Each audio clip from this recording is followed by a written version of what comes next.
This week on the Computer Chronicles, online games. We'll show you how to find the latest and coolest games in cyberspace. We'll give you a tour of Microsoft's Internet Gaming Zone and a visit to the PGL, where gamers now go when they turn pro. Plus, a look at the first action game designed specifically for the Internet, and a great new web game in which the action counts since it's real people against real people. Also, a visit to an online gaming tournament to play Magic the Gathering. Plus, my pick of the week, a new way to interact with your computer.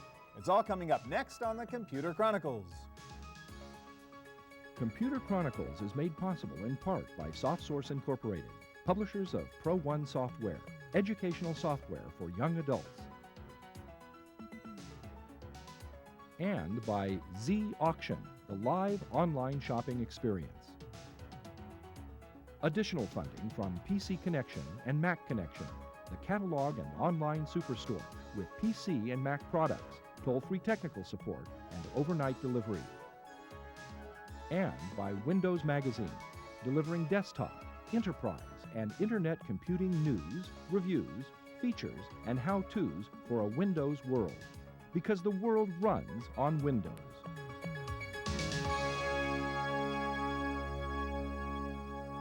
Hi, and welcome to the Computer Chronicles. I'm Stewart Cheifet. Well, computer games have been around for a long time. Even the concept of online games have been around for a while. But boy, has the world of online gaming changed over the past year with new games, new game zones, new technology that is really revolutionizing the world of computer gaming on the net. Peter, you do Gamers Extreme, which is a website for guys who are into online gaming. What is so different? What is so exciting about online gaming compared to all those CD-ROMs we've been playing on a PC for years? Well, Stuart, really the chief advantage in online games is that it allows you to play versus another human player. And you're not limited by the artificial intelligence that are built into single-player games. And so are you smarter, faster than another real guy, not just some program? Absolutely. And so the element of competition versus someone else comes in, as opposed to, say, beating a computer game, which is pre-programmed to do certain things and can become very predictable at times. All right, now we've got Quake, a game of Quake going on right now. And this is what? Describe what we're seeing here, Peter. Well, what you're seeing here is two people playing Quake in what's known as a rocket battle. Really, we chose this to show you because it really demonstrates how quickly and how fast this game can move. Most people are familiar with, you're watching a guy play Quake on a PC. I mean, you're wandering around looking for an enemy and all that kind of stuff. Exactly. You shoot somebody with a shotgun twice, they die. Yeah. And you can contrast that with what we're seeing here. So these icons we're seeing representing guys who are online right now banging away on their Absolutely, keyboards. absolutely. So this is a fast game. And you can tell that, like, these guys are just going off and trying to kill each other basically online. And there's a lot more satisfaction, and a lot more challenge in doing something like that when there's somebody there to actually say, look, I've beaten you, as opposed to. And in fact, that game we're watching there, one of those players was one of the best players in the world, right? Yeah, actually, one of the players there, his name is B2, and he works with me, and he's one of the best Quake players in the world right now. All right, now the question I have is, how can the internet, slow internet, handle real-time, Twitch-type games like this in which the action is so fast? Well, really, that is still a problem right now. A lot of people can't really play these games sometimes because, they're limited by bandwidth and latency. What we were watching, what kind of lines were these guys on? That was actually on a LAN, a local area network, when there was a direct connection between the computers. But if I were on a 28.8, I can't do that. It would be a little bit more choppy, and you would have to predict a little bit more. It might be a little bit more frustrating because it would, the game would freeze at times, and you wouldn't be able to tell exactly what's happening. And so, in Twitch games, like you said, this is, a half a second or a delay like that could mean, the difference between winning and losing. And this is getting real serious. I mean, these guys who play these games are becoming stars, celebrities in their own right. Absolutely, yes. We're starting to see professional gaming now, where I believe the first professional league has started. It's called the PGL, and $250,000 is on the line in the first year alone. Wow. And so, what's the next step going to be, and how do we solve this latency problem that it's inherently difficult to play an action game on the web? Well, really, I think it's going to be solved as the infrastructure gets better, for the home users around the nation. We're starting to see that with the, the X2 modems that are coming out, as well as the ISDN lines, and cable modems will be huge. The bandwidth available there will be great. All right, this is your world, huh? Yes, this is where I live. Peter, thank you.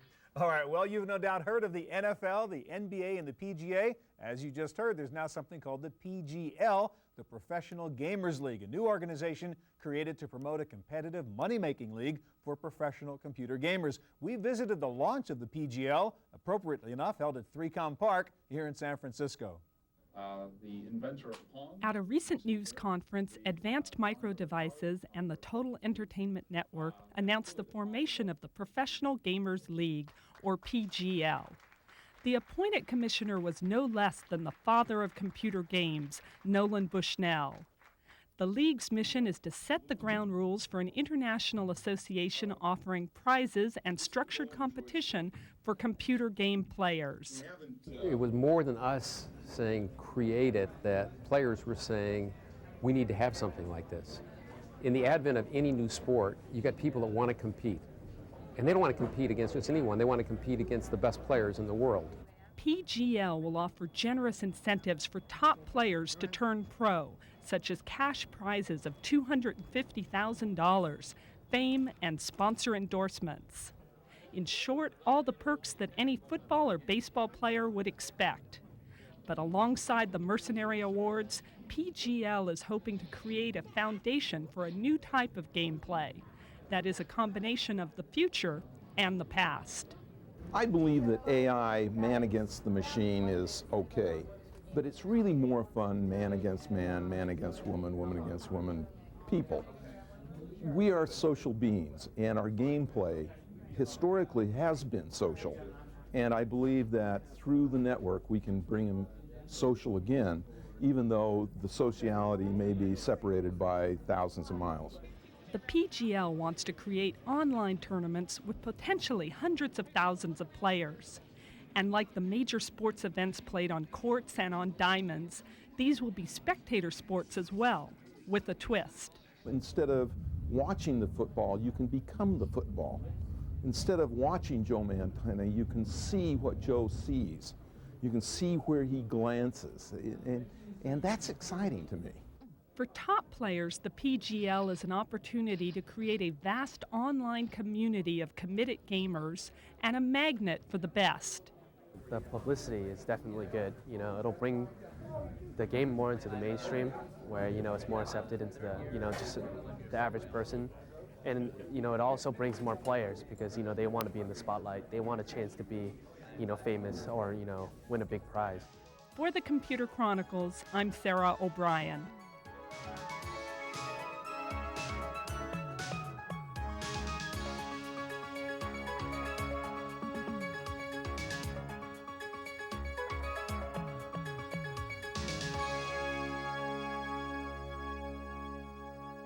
One of the problems with online gaming, as with anything on the net, is finding the games that you like. And one way to do that is to hang out on the gaming networks or the various gaming communities. And one of the biggest of those is Microsoft's Internet Gaming Zone. And we've got it up on the computer here. Adam, why don't you show us the different games we can play inside the zone? We have a wide array of games. We actually have a relationship with LucasArts for their Star Wars titles, like Jedi Knight, X-Wing versus TIE Fighter. We also have card and board games. The board games, some of them are from Hasbro, and some of them are actually free on the Internet Gaming Zone. You download the components you need for the client. So the typical checkers, chess, Go, backgammon, Reversi, Scrabble. Yep. Okay. And card games as well. You'll notice there's 812 people playing spades right now. So I see you've got over 3,000 people are in the zone right now. 800 of them are playing spades. Yep. We also have some simulations products, things like Kart Precision Racing, as well as Flight Simulator 98. Got it. Sports, we have Microsoft Golf. Got it. Strategy, we also have Age of Empires, which is a Microsoft product that we shipped a while ago. All right, so let's say I wanted to play one of these games. Just pick whatever you like. Let's go into one of these areas and see what it's like to go find a game. Let's go look at spades, since there's so many people that are there. Okay. Can't believe 800 people right now are online playing spades. Yep. There's many people that are having a lot of fun. I mean, one of the things we really try to do is build a community out here. Yeah. You'll notice that we have a variety of different rooms. So we have a social room versus a competitive room. Right. Now I see one room has 236 people playing spades. How do you do that? Yep. Well, we essentially have a table metaphor that allows you to sit down at a table. Them up with Exactly. Okay. And again, like I said, one of the things that's important is getting people to come back to the gaming site you're talking about. And so we have 80 tournaments that go on every week up in the spades area. So you see every day, almost every time. So this is sort of managed by the zone folks who set up these times, and you can come to those sessions. Exactly.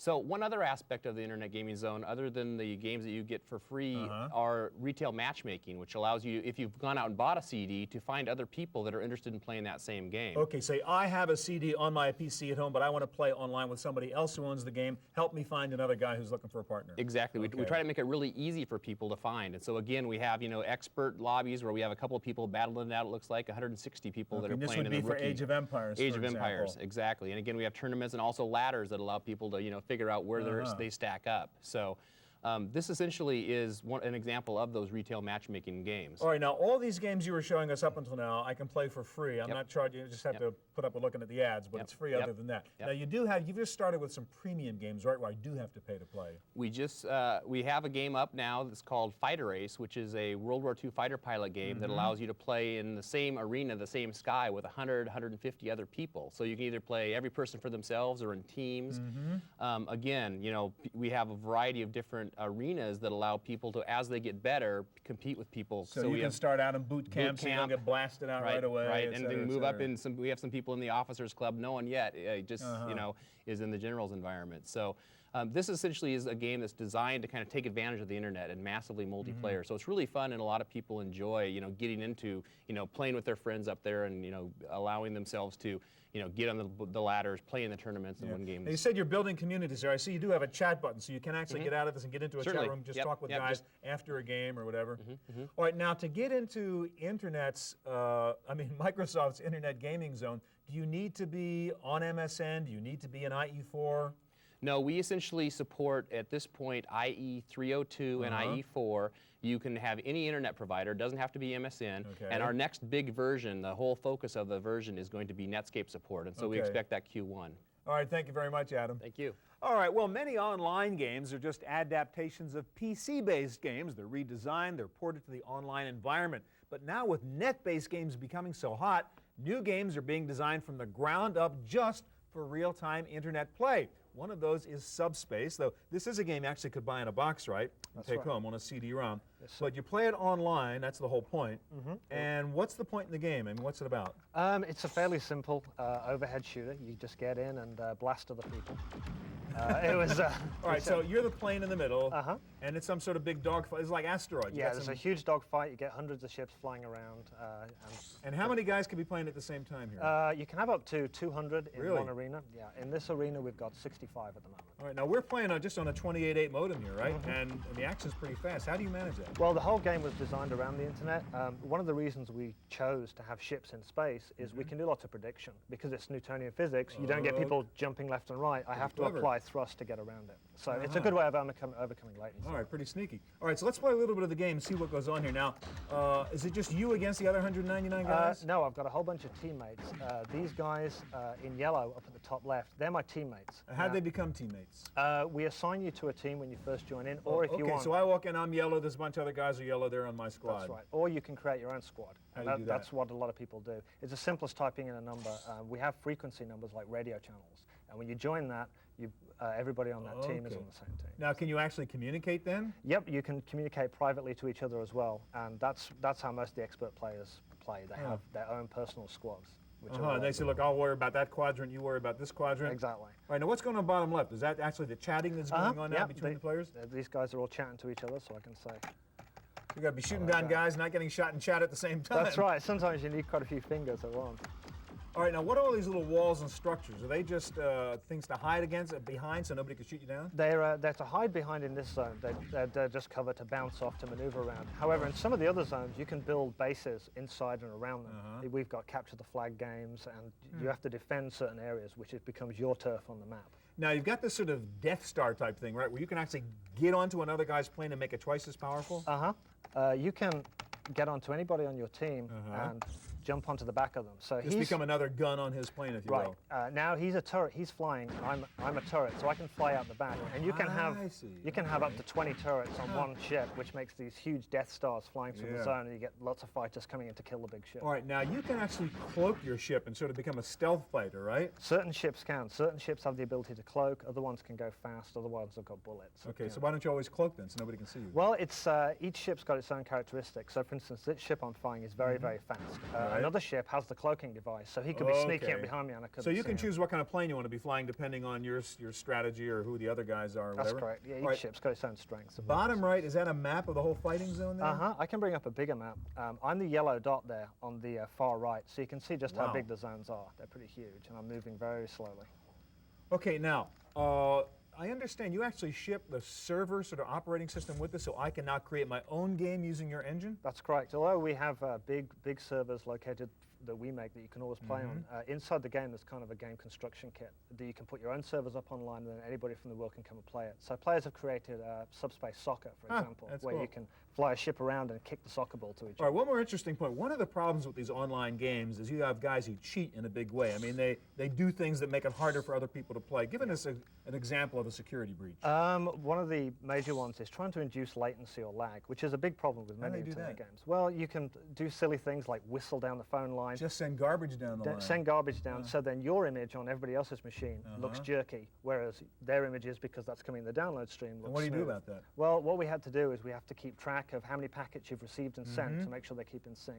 But there are new security issues all the time, and so we have to keep on patching every few weeks. So I can buy Subspace or I can download a free demo. You can download a free demo from the website. Thanks a lot. No problem. All right, one of the traditional computer games that was successfully translated for the internet environment is Magic: The Gathering. This game, in fact, started out as a card game, but now it is one of the most popular games on the web.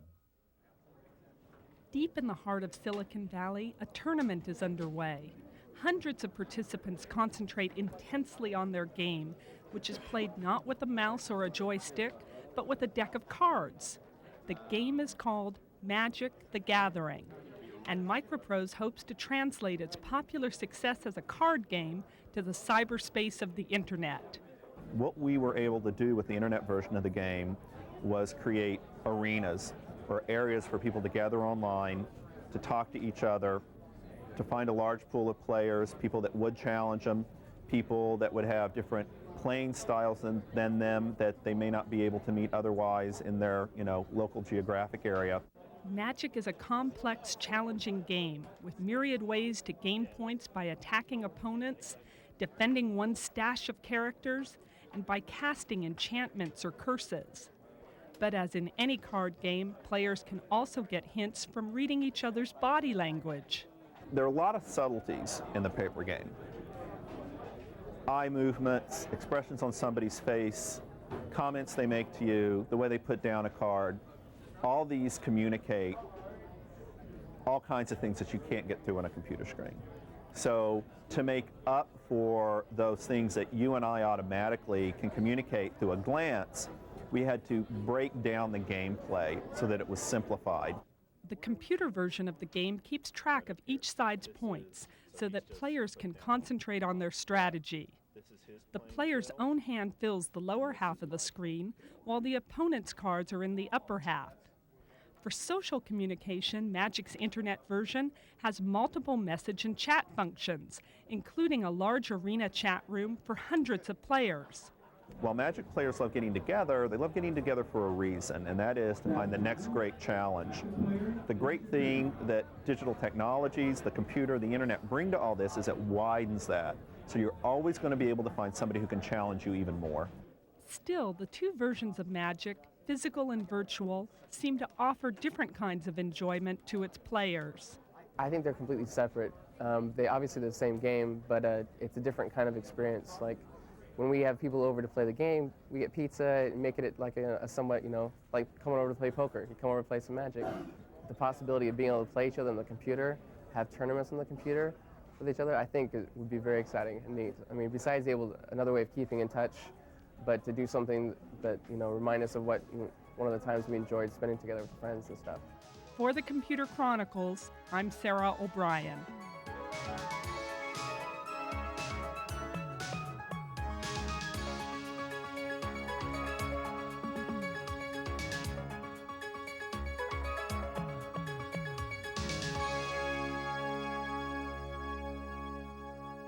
Well, the usual computer game, whether on your PC or online, involves artificial or fictional characters, maybe managed by the human players. But there's a new web-based game called Underlight that pits the real you against a real opponent. Tell us about what the world of Underlight is like. What goes on here? It's a game where many thousands of people are playing together, and every person you meet is a real person. There's no fake people, no artificial intelligence or anything like that. And there's a giant story going on that everyone basically participates in. And there's something you're trying to accomplish, depending on the circumstances. Right. And the point is you can use a variety of skills, not just killing another guy and blowing him up, but social skills, political skills, et cetera, to get what you want. That's right, and that's really what I'm here for. All right, so what's going on in the game now? I'm in a meeting with my lord and master, the guardian, the ruler of my house. Okay. I'm actually a guardian. I'm one step below him on the social hierarchy, and he summoned me here and has told me. Sounds like Fraternity Row. Sort of like that, right? So I'm going to tell him, greetings, Lord. You got to be nice to him. I've got to be nice to him. Okay. How can I help? He's actually told me that I have to accomplish a mission here. Okay, and he's another real guy in the game who's earned the right to be the lord of the house. He's another real person here. Okay. And there's actually other players you can see running in and out of here. So, I mean, you really respect him because he earned the right to be in charge of this house. Absolutely. Okay. So he says what? I have a mission of the utmost secrecy and importance for you. I think I may have been followed. So quickly take this codex which explains your mission and report back to me. Okay. So I'm going to read this codex, which is a little message. Your mission. And it says, one of our sacred artifacts, the Dreaming Stone, was stolen from our vaults. The Council of Rulers believes that a spy from House Kalincher was involved. Do whatever you must to identify the spy and report back to us. All right, so you've got your job. How do you go do it? I'm going to run across here and see if I can get to House Kalincher. Okay, find out. But they're enemies, supposedly. They are our enemies. So they might try to kill you or whatever. They could very well do that, in fact. I hope they won't. And there they are, actually. Here's another few players. So they're blocking you from crossing the bridge to their house. Yeah, and I better say something quick or they're going to start attacking me. Yeah, most games you just blow them up, right, before he blows you up. We never walk in here normally, but in this game, people are going to they're going to try and play a story. Exactly. Okay. So there they go, halt, only those of House Kalincher may pass. So okay. Say, wait, I wish to parley. Parley meaning? Give them something to pass. Okay, so you want to make a deal, not just blow them up. I want to make you give me this, I'll give you that. Yes. I'll say, I'll give you a charm if you let me pass. Okay. And I'm going to go and give this charm to, it looks like Charles, who looks like, I believe he's the leader. Okay. So you're going to give that guy a charm and see if that quiets him and lets you go by. Hopefully he'll let me pass and I can go on. Well, he's taken it. All right. Thank you. I will pass. All right, he let you go. Excellent. All right. All right, let me ask you a couple of questions in this game. First of all, in a lot of these games, the problem is if you're a newbie, you get on, you just get blasted right away. Absolutely. But in this game, you actually reward people for being nice to other players, don't you? That's right. It's the only way to do it and have a big social game like this. And how do you reward? I mean, if you don't kill somebody, you get something? You actually gain power by being friendly to newer So you're players. motivated not to be just totally mean like in these other games. Right. You want to bring them into your house and educate them and bring them up. And in this game, if your character is really dumb and does bad things, you can literally die and be out of the game and lose all the skills you've gained. You can actually be killed in the game by the more advanced players, It's the highest level of social control. But then you can come back, but then you're starting all over again and going up the ladder. You're starting from scratch. So it's like life. Very much so. All right, thank you very much. Thanks. Well, that's our look at online gaming. Next up, a special preview of Windows 98. And I'll be back in just a moment with my pick of the week. Every version of Windows comes with new and improved utilities that make the operating system more usable. Windows 98 is no exception. Let me show you three of my favorites. The first is Drive Converter. This will take your FAT16 hard drive and convert it to a FAT32 hard drive. That just makes it more efficient, especially if it's a really large hard drive. If you don't know what FAT32 is, you can click on the Details button and get the skinny on FAT32. The next utility is Scheduled Tasks.